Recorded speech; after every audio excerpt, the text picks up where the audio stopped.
From Gandhi to new Gandhi नामक पुस्तक के शोध पर आधारित इस साप्ताहिक श्रृंखला के 16वें एपिसोड में आपका स्वागत है।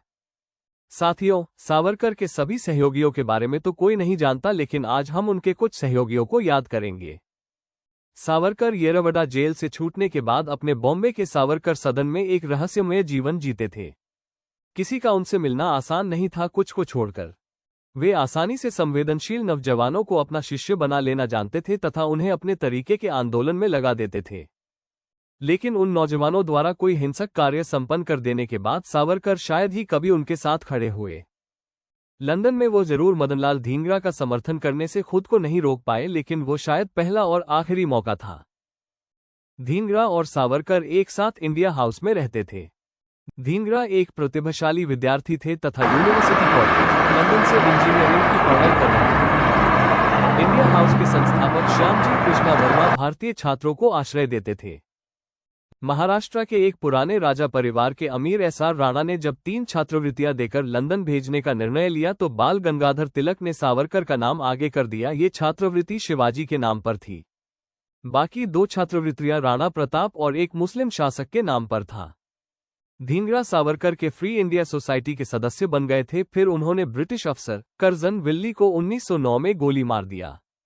आगा खान तृतीय, जो पाकिस्तान बनवाने के लिए हर तरह से लड़ रहे थे, ने जब इस हत्या के खिलाफ इंपीरियल इंस्टीट्यूट में कंडोलेंस मीटिंग रखा तो सावरकर ने वहां जाकर इस कार्यक्रम के खिलाफ नारा लगाया। यह एक अकेला मौका था जब सबने सावरकर को जाना पहचाना। लेकिन आगा खान तृतीया के साथ बिपिन चंद्र पाल भी खड़े थे, जिनके घर बाद में सावरकर रहे और उनके द्वारा बनाए गए मांस मछली के स्वाद की चर्चा हमारी समस्याएं नामक अपने लेख में किया। बाद में उनके भक्त अनंत कान्हेरे ने नासिक के कलेक्टर जैक्सन ही हत्या की, क्योंकि उसने सावरकर के बड़े भाई बाबाराव को आजीवन कारावास दिया था। जैक्सन मराठी थिएटर का एक पारखी था और इसके उत्थान में लगा हुआ था। हालांकि सावरकर इस केस में लंदन से गिरफ्तार हुए, लेकिन कान्हेरे को उन्होंने कभी याद नहीं किया। सावरकर के सहयोगी वासुदेव बलवंत गोगटे ने बॉम्बे के गवर्नर हडसन को मारने का प्रयास किया। वो एक दिन पहले सावरकर से मिला था। बाद में गोगटे का मोह भंग हुआ और वह गांधीयन हो गया।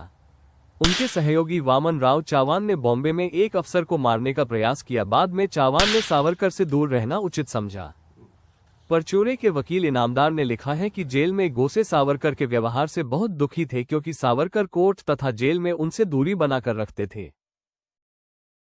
आगे की बात अगले हफ्ते। आपका दिन शुभ हो। धन्यवाद।